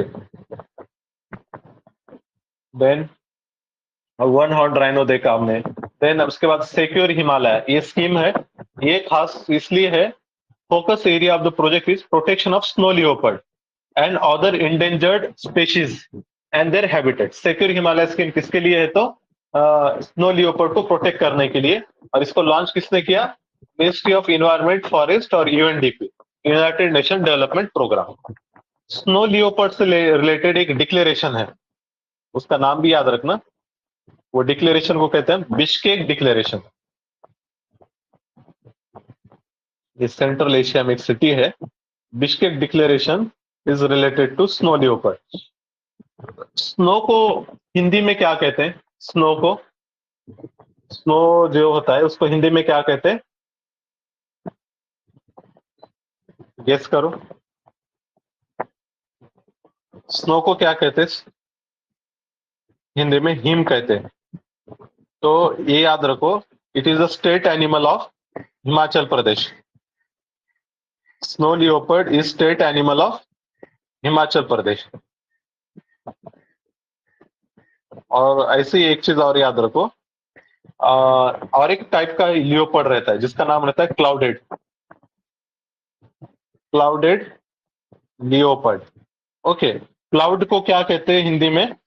मेघ कहते हैं, मेघ। तो ये किसका स्टेट एनिमल है? State animal of Meghalaya. हाँ याद रखा, ऐसा याद रख सकते, थोड़ा सा बस उसके ऊपर ब्रेनस्टॉर्मिंग करना, याद कैसे रखा जाए। तो it is the state animal के, मेघालय का स्टेट एनिमल है क्लाउडेड लियोपर्ड, याद रखो। स्नो लियोपर्ड, क्लाउडेड लियोपर्ड, दो टाइप के रहते हैं। और इसका आईयूसीएन स्टेटस क्या है लियोपर्ड का? आईयूसीएन स्टेटस लियोपर्ड का है Endangered. Not endangered, it is vulnerable। Leopard tiger है endanger, leopard is vulnerable. Okay, leopard, one horn rhino, olive ridley turtle, ये सारे क्या है, वल्नरेबल है. Okay, then sea turtle project, ये ऑलिव रिडले टर्टल के लिए लाया गया था. ओके, ऑलिव रिडले टर्टल ये ओडिशा कोस्ट पे आता है हर साल, ओडिशा आंध्रा, और ये आके वहां पे नेस्लिंग करते हैं, एग लेइंग करते हैं. ओके, बहुत मास क्वांटिटी में आते हैं.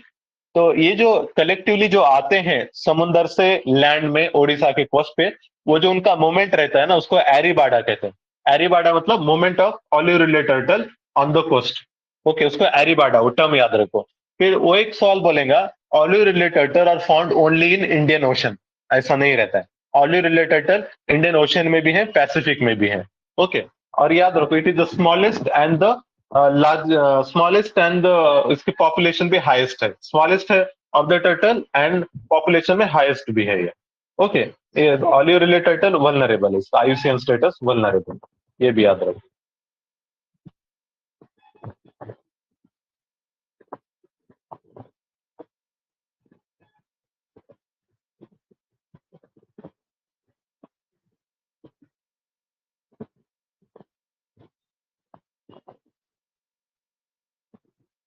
ठीक है, अब देखो अब क्या करते हैं.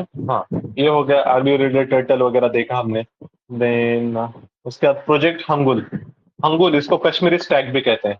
ओके, ये याद रखो, ये क्रिटिकली इंडेंजर्ड है, क्रिटिकली इंडेंजर्ड. तो इसके लिए हमने प्रोजेक्ट चला है, project hangul. Okay, Kashmiri Stag भी इसको कहते हैं. इसके लिए एक नेशनल पार्क बनाया गया है, दाचीगाम नेशनल पार्क. ये भी कश्मीर में 1970s में इसको बनाया गया था. ओके, दाचीगाम नेशनल पार्क याद रखना इसको. Okay, then dolphin.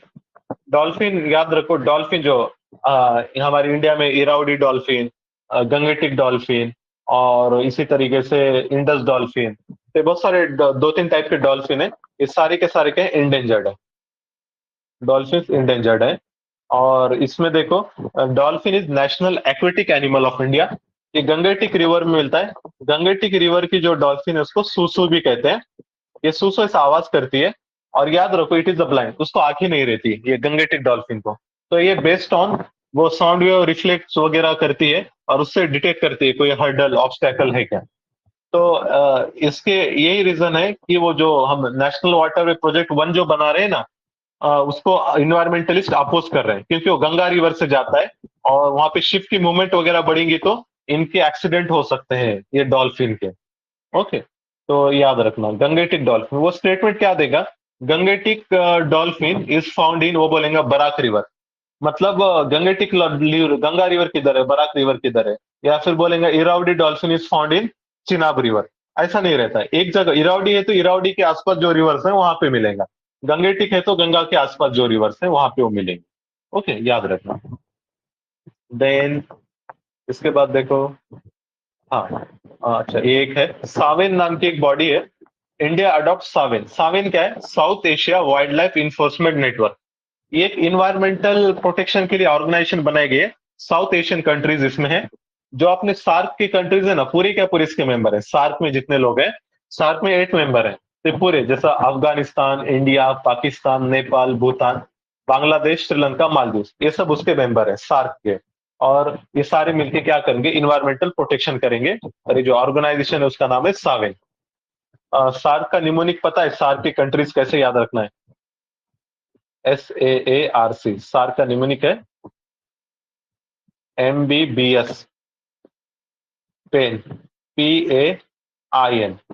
M for Maldives, B for Bhutan, B for Bangladesh, H for Sri Lanka, P for Pakistan, A for Afghanistan, I for India, N for Nepal.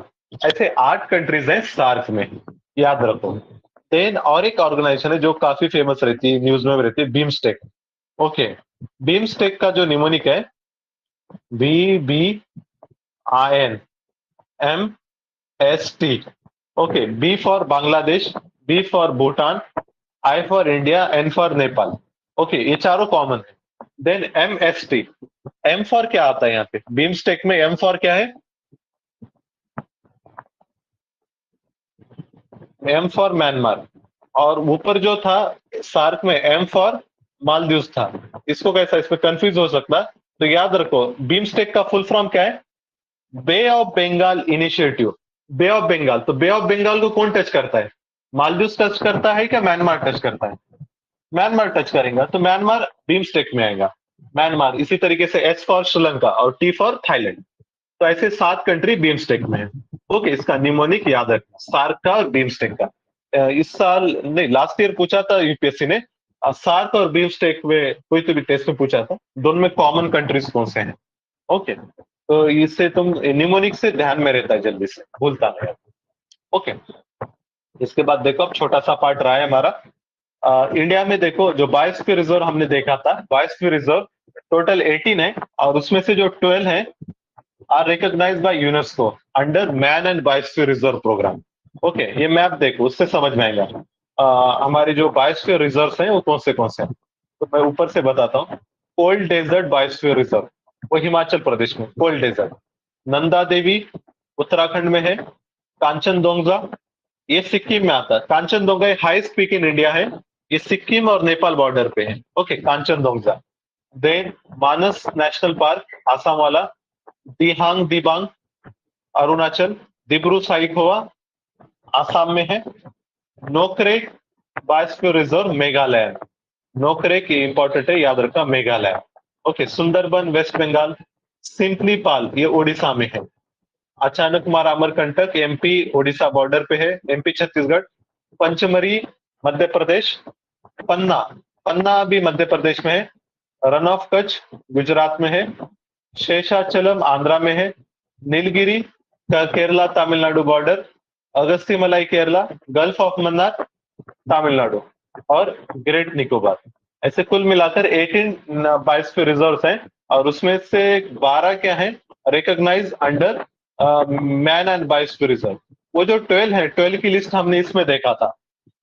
ये जो हमने NCERT discuss की थी ना 11th वाली, India की जो physical geography, physical environment India, तो उसमें वो चीजें थी। वहां से आप लोग उसको देख सकते हैं कि कौन से जो दूसरे जो 12 प्रोजेक्ट्स हैं वो कौन से हैं। तो इसको आप एक बार फिर से देखो।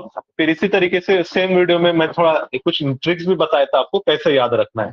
ओके, जैसा शेषाचलम है, ये आंध्रा में आता, तो उसको कैसे याद रखेंगे? आंधी चली। आंधी मतलब आंध्रा, चली मतलब शेषाचलम। इसी तरीके से ये दोनों में भी कंफ्यूज होता है, दिहांग दिबांग और दिब्रू साइखोवा। इसको कैसे याद रखेंगे?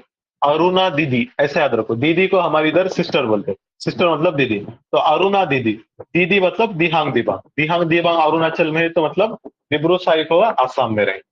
ओके, ऐसे कुछ आप निमोनिक बना के भी याद रख सकते हैं। देन ये जो रामसर साइट्स है, कल ही हमने इसको देखा था। ओके, इसको एक बार फिर से देख लेना, इसको अच्छे से पढ़ना, कौन सा है कौन सा नहीं है और कौन से स्टेट में है, पूरे याद रखने की जरूरत नहीं। जो रिसेंट में ऐड किए हुए हैं वो हमको पता रहने चाहिए। और अभी इंडिया में 49 रामसर साइट्स हैं।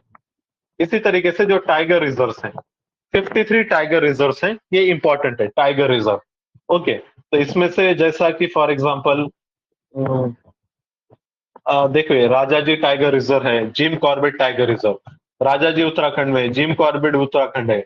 जिम कॉर्बेट में याद रखो यहाँ से रामगंगा रिवर जाती है, जिम कॉर्बेट नेशनल पार्क से रामगंगा।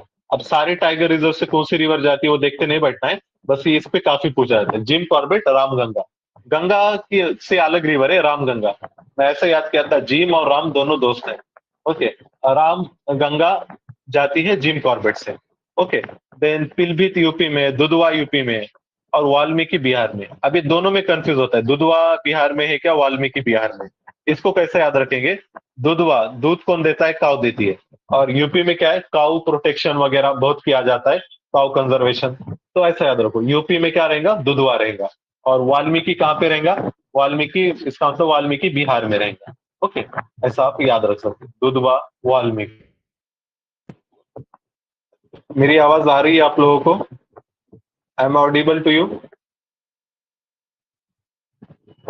आई एम ऑडिबल? आवाज आ रही है? Yes sir, you are audible. आ रही है ना? हाँ, ठीक है, ठीक है। अच्छा, तो हम टाइगर रिजर्व देख रहे थे। वाल्मीकि बिहार में है, दुधवा है यूपी में। इसी तरीके से देखो ये बक्सा भी काफी पूछा जाता है। बक्सा टाइगर रिजर्व वेस्ट बंगाल में है, बक्सा वेस्ट बंगाल। मानस मानस है आसाम में पक्के, पक्के याद रखना, पक्के इज इन अरुणाचल, अरुणाचल में पक्के। नामदापा भी अरुणाचल में है, कामलांग अरुणाचल में है, ओरोंग, ओरोंग, नामेरी, काजीरंगा, ये तीनों भी हैं आसाम में, ओरोंग, नामेरी, काजीरंगा। ओके, ये हो गया। फिर इसी तरीके से पन्ना तो पता रहता है, पन्ना मतलब एमपी। पेंच दो हैं, एक पेंच टाइगर रिजर्व एमपी में और एक पेंच टाइगर रिजर्व है जो कि महाराष्ट्र में। पेंच दो है। ओके, फिर इसी तरीके से देखो, सबसे अगर एरिया वाइज जो पूछा जाए लार्जेस्ट कौन सा है, एरिया वाइज लार्जेस्ट शायद ये है नागार्जुन सागर श्री साइलम, एनएसटीआर जिसको कहते हैं, लार्जेस्ट। ओके, और अगर पॉपुलेशन वाइज पूछा जाए टाइगर की पॉपुलेशन कौन से नेशनल पार्क में ज्यादा है, not in state, national park में, तो पॉपुलेशन सबसे ज्यादा है जिम कॉर्बेट। ओके, और अगर एरिया पूछा जाए तो एनएसटीआर हाईएस्ट पॉपुलेशन। ओके, और एनएसटीआर लार्जेस्ट एरिया के हिसाब से बोला जाए तो नागार्जुन सागर श्री साइलम, ये याद रखो। फिर इसके बाद ठीक है, कर्नाटका में देखो बहुत सारे हैं, दांदेली, अश्नी, भद्रा, नगरहोल, बांदीपुर। ओके, फिर ये बॉर्डर पे मुदुमलाई, बिलगिरी, सत्यमंगलम, अन्नामलाई, मेघामलाई, ये मलाई वगैरह ये सारे साउथ में रहते हैं, केरला, आपका तमिलनाडु रीजन में, पेरियार टाइगर रिजर्व वगैरह ये सारे। और तेलंगाना की याद रखो, देखो तेलंगाना का कौन से, ये कावल नाम का एक दिख रहा है, अमराबाद और एनएसटीआर, कावल, अमराबाद, एनएसटीआर, ये तीन दिख रहे हैं। ओके, तो ये सब टाइगर रिजर्व, इसको पढ़ना थोड़ा सा और एक बार इसको पढ़ो। और अभी लेटेस्ट में जो ऐड हुए हैं ये 5-6 हमको पता रहना, जैसा राजाजी टाइगर रिजर्व उत्तराखंड में है, ओरोंग आसाम में है, कैमलंग 50 टाइगर रिजर्व अरुणाचल में था, श्री विलुपुत्तूर मेघामलाई तमिलनाडु में है, रामगढ़ विशालधारी राजस्थान में, गुरु घासीदास छत्तीसगढ़ में। ये पूछने के चांसेस हैं, गुरु घासीदास, अभी लेटेस्ट गुरु घासीदास है, छत्तीसगढ़ में है, याद रखना, 53rd टाइगर रिजर्व। उसके बाद ये कुछ इंडिया के न्यूक्लियर पावर प्लांट है, ये देख लेना, जैसा फॉर एग्जांपल यूपी में न्यूक्लियर पावर प्लांट है नरोरा, राजस्थान में जो है उसको कहते हैं रावत भाटा, रावत भाटा जगह का नाम है। ओके, देन गुजरात में जो है उसको हम काकरा पार कहते हैं, गुजरात काकरा पार, महाराष्ट्र में तारापुर, कर्नाटका में कैगा, तमिलनाडु में मद्रास, तमिलनाडु में दो हैं, मद्रास एटॉमिक पावर प्लांट, इसका और एक नाम है कल्पक्कम भी कहते हैं, कल्पक्कम, और दूसरा है कुडानकुलम, यह भी इंडिया का फिलहाल लार्जेस्ट है। ओके, कुडानकुलम, कुडानकुलम, कल्पक्कम, कैगा कर्नाटक में है और गुजरात में काकरापार। अभी दोनों में कंफ्यूजन होता है, काकरापार गुजरात में है क्या कर्नाटक में, तो इसको कैसे याद रखेंगे, गुजरात के लोग क्या खाते ज्यादा, जिलेबी फाफड़ा, वहां की फेवरेट डिश है, तो जिलेबी फाफड़ा से याद रखो काकरापार, तो गुजरात में क्या रहेगा, जिलेबी फाफड़ा, तो मतलब काकरापार कहाँ पे है, गुजरात में, फिर कहेगा ऑटोमेटिक कर्नाटका में है। ओके, जहां पे भी कंफ्यूजन हो रहा है कुछ निमोनिक वगैरह बनाना। फिर इसके बाद बाइंडिंग नॉन बाइंडिंग वाले जो है ना, ये मैं लिस्ट दिया हूं यहाँ पे, इसको आप लोग पढ़ लो, इसको बार बार पढ़ते रहना, पूछते हैं इसके ऊपर भी कभी कभी क्वेश्चन रहता है। जो नॉन बाइंडिंग है उसको याद रखो, इसके अलावा जो बाकी रहेंगे वो बाइंडिंग रहेंगे। ओके, इसी तरीके से पेरिस एग्रीमेंट पे थोड़ा कंट्रोवर्सी है, बाइंडिंग है कि नॉन बाइंडिंग है, तो याद रखना बस, इट इज, अभी याद रखो नॉन बाइंडिंग है। ओके, नॉन बाइंडिंग है पेरिस एग्रीमेंट, और बाकी जो दूसरे हैं इसको एक दो बार पढ़ लिए, जब भी रिवीजन कर लिए तो मतलब ये याद रहेगा। ओके, तो इस तरीके से देखो, ये बाकी की ये चीजें हमने पूरे कवर की, मैप जो हमने डिस्कस किया ना उसको ये लिस्ट फॉर्मेट में दिया है, तो ये सारी चीजें हमने देखी हैं, टाइगर रिजर्व, रामसर साइट वगैरह, कुछ फेमस नेशनल पार्क हैं, वाइल्ड लाइफ सेंचुरीज हैं, बायोस्फीयर रिजर्व्स वगैरह हमने ये भी देख लिए। ओके, इसको अलग से देखने की जरूरत नहीं है। Biological hotspot, mega diverse countries, 17 countries हैं, टाइगर रिजर्व वगैरह। ओके, तो इस तरीके से हमारा ये इन्वायरमेंट का सिलेबस आज खत्म हो जाता है। ओके, आज जो पार्ट हमने डिस्कस किया है, किसी का कोई डाउट है इसमें तो आप पूछ सकते हैं, कोई भी डाउट वगैरह हो इन्वायरमेंट रिलेटेड आप पूछ सकते हैं। सर ये थोड़े टाइगर रिजर्व सर 2 स्टेट्स में रहते ना सर, कॉमन रहते 2 स्टेट्स को, आंध्र तेलंगाना, नागार्जुना सागर जो है हाँ आंध्र और तेलंगाना हाँ, का कॉमन है वैसा सर, तो कुछ और दूसरे हाँ, स्टेट्स हाँ। के भी है क्या सर? हाँ, वो बॉर्डर में है तो दोनों स्टेट में आएंगे, ऐसा। बॉर्डर में जो है दोनों स्टेट में आएंगे। तो जैसा ये जो है ना केरला तमिलनाडु बॉर्डर पे ये बहुत सारे हैं। तो जैसा ये बॉर्डर बांदीपुर, मुदुमलाई, नीलगिरी वगैरह, तो वो स्टेटमेंट भी वही वही हिसाब से देगा वो। अगर बोला it is only in Kerala बोले तो गलत हो जाता है ऐसा, कोई टाइगर रिजर्व देखे। ओके। बाकी नागार्जुन सागर, श्रीशैलम, अमराबाद ये बॉर्डर पे ही है। ओके। तो वो स्टेटमेंट देख के पढ़ के वो कंटेक्स्ट क्या कंटेक्स्ट में पूछा है वही हिसाब से आप लोग उसको जज करना। ओके। जी। हाँ, कोई डाउट किसी का?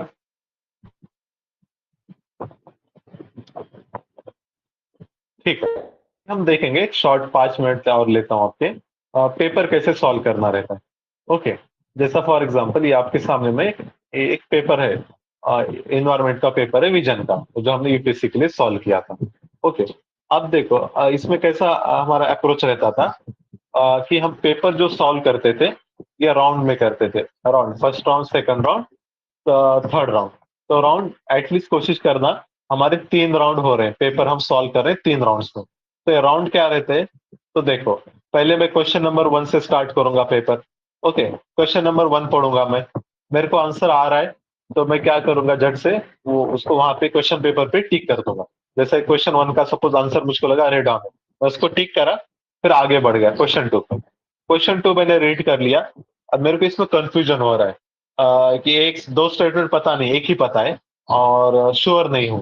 तो मैं क्या करूंगा, इसको अभी टिक नहीं करूंगा, इसको बस पढ़ के छोड़ दूंगा, 3 नंबर पे आऊंगा।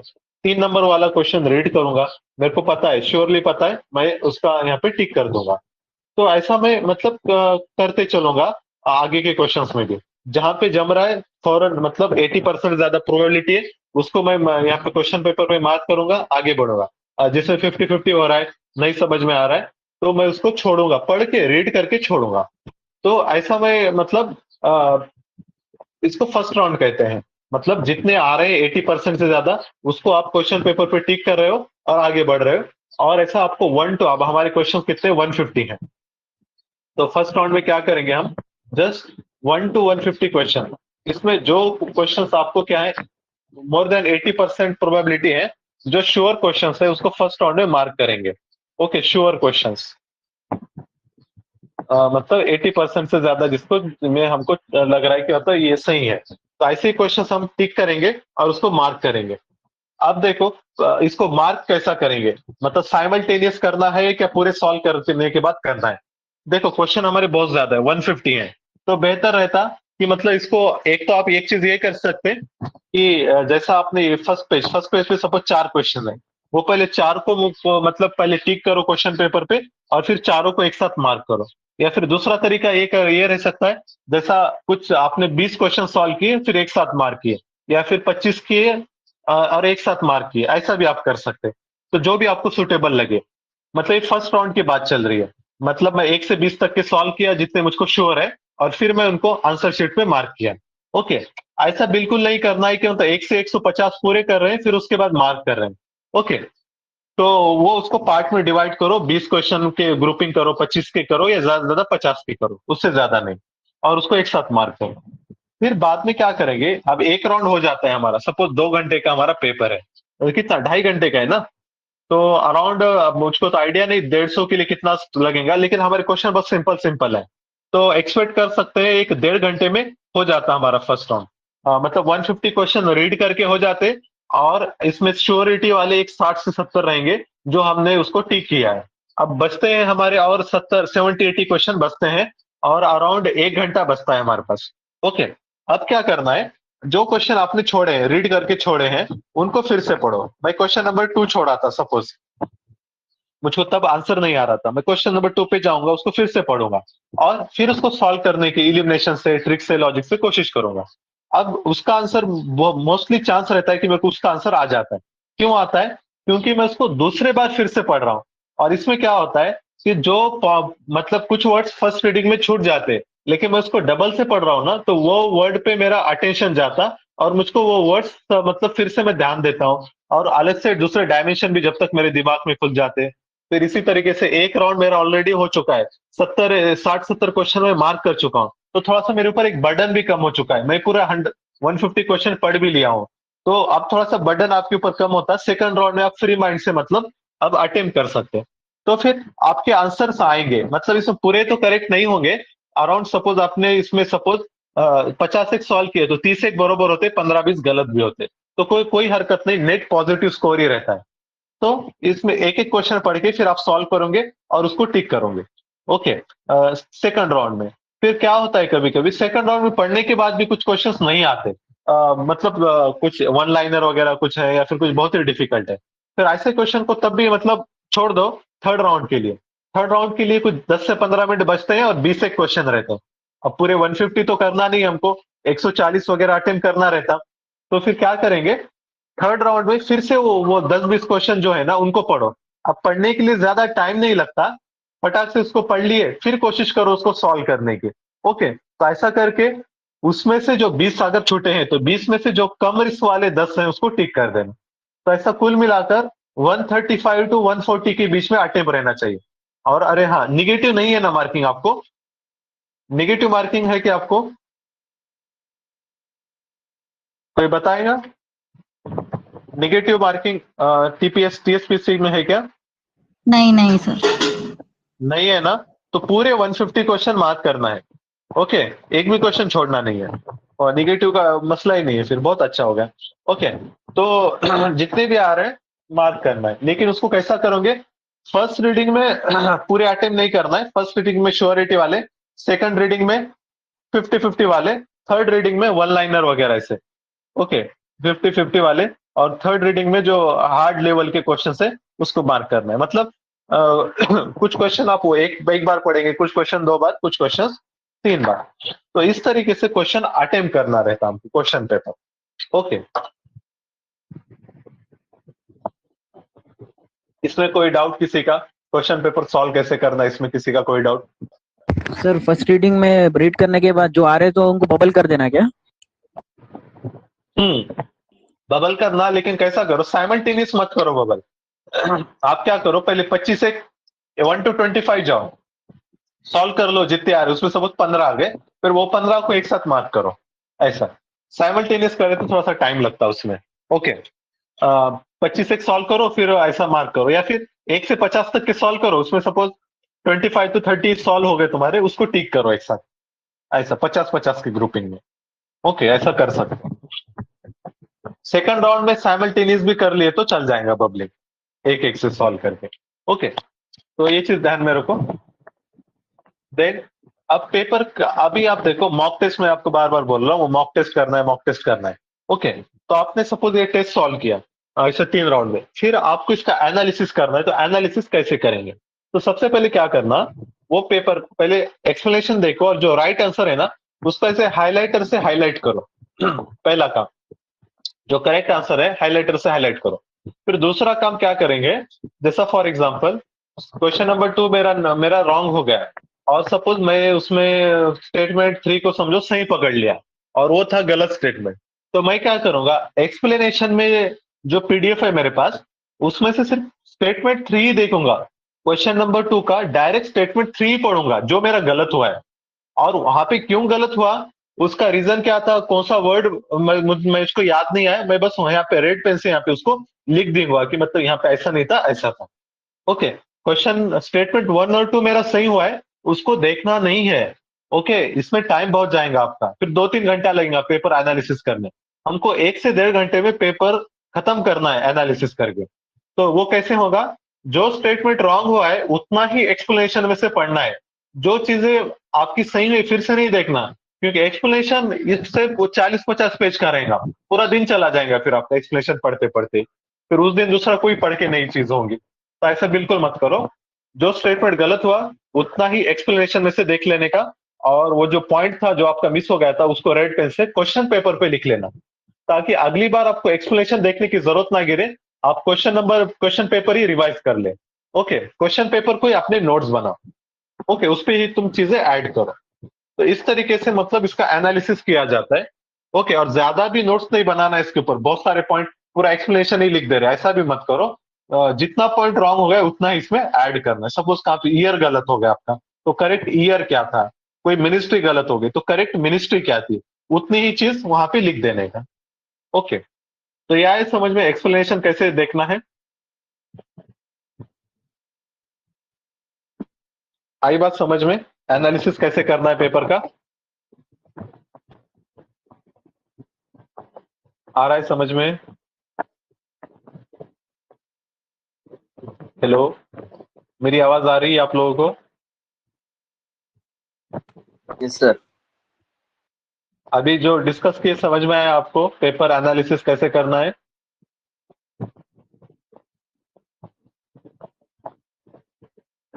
नहीं आया? नहीं आए तो पूछो, हाँ क्या सर, समझ में नहीं आया? आया ना? हाँ हाँ हाँ। तो एनालिसिस में क्या करना है, जो जितना रॉन्ग हुआ है वही स्टेटमेंट देखना है। ओके, हमको लगेगा अरे नहीं बहुत इंपॉर्टेंट इंपॉर्टेंट पॉइंट है, एक्सप्लेनेशन में पढ़ना चाहिए, कुछ जरूरत नहीं है।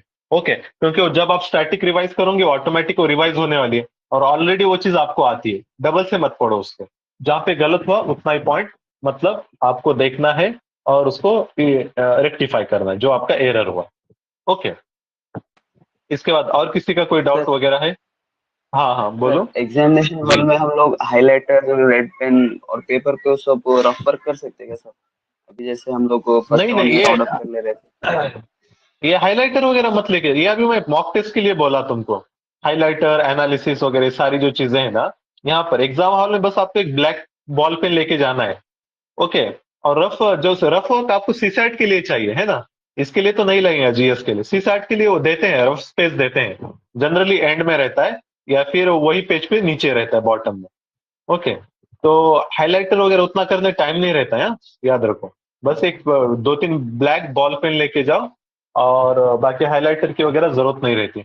वैसे लेकर जाना है तो लेके जा सकते हैं, पर उतना टाइम नहीं रहता अपने पास। ओके, ये सब अभी जो मॉक टेस्ट दे रहे हैं उसकी बात कर रहा हूँ मैं। मॉक टेस्ट में जब आप एनालिसिस करते टेस्ट देने के बाद, तो तब हाइलाइटर वगैरह यूज किया करो, रेड पेन यूज किया करो एनालिसिस करने के लिए। ओके, फाइनल एग्जाम में नहीं करना ये सारी चीजें। ओके, और इसी तरीके से वॉच साथ में रखा करो, जब भी पेपर लिख रहे वॉच यूज करने की आदत डालो। जनरली आदत नहीं रहती और डायरेक्ट फाइनल एग्जाम में बच्चे वॉच यूज करते, तो होता क्या है, बच्चे एग्जाम एटमोस्फियर में वो वॉच देखना ही भूल जाते, डायरेक्ट एक डेढ़ घंटे बाद ही देखते, और समझ में आता है कि अरे मैं तो मतलब अभी मेरे और 20 एक क्वेश्चन बचे हैं और एक भी मैंने टिक नहीं किया, एक भी मतलब बबल नहीं बना है। तो ऐसा बिल्कुल करना नहीं, बबलिंग मतलब एंड में कभी भी नहीं करना, उसको पहले ही करो। ओके, जब भी आपके 50 क्वेश्चन हो गए उतने 50 क्वेश्चन का, फिर अगले 50 उसके बाद ऐसा, एक साथ कभी भी बहुत सारे बच्चे क्या करते हैं आखिरी में बबलिंग करते हैं। ओके, इसमें बहुत रिस्क रहता है, ये ऐसा बिल्कुल करना नहीं, ऊपर नीचे हो जाएगा। या फिर बहुत सारे बच्चों का ऐसा होता है, मतलब सॉल्व तो कर लेते हैं और 10-20 बबलिंग करना उनको टाइम ही बस नहीं आता। अटेम्प्ट किया है, सब किया है, लेकिन आखिरी में टाइम खत्म हो गया, बबलिंग करने टाइम ही नहीं मिला। तो ऐसा भी बहुत सारे बच्चों का होता है, तो ये चीज ध्यान देना। हम हर साल बोलते हैं पर बच्चे फिर भी वैसा ही करते हैं, आखिरी में बबलिंग करते हैं, तो ऐसा नहीं करना है। ओके, ये बहुत बड़ी हमको कॉस्ट फिर उसकी चुकानी पड़ेगी। ओके, ऐसा बिल्कुल गलती नहीं करना, इसकी आदत अभी से मॉक टेस्ट से डाल दो। ओके, ठीक है। अभी आपका सेशन भी है 10 बजे, तो हम क्या करते हैं सेशन को एंड करते हैं, और कुछ डाउट वगैरह भी रहा तो आप लोग मुझको मैसेज वगैरह कर दें। आज का पीडीएफ और साथ में पूरा अपडेटेड पीडीएफ भी मैं आपको सेंड कर देता हूँ। ओके, ठीक है, चल ठीक, अल्लाह हाफ़िज़।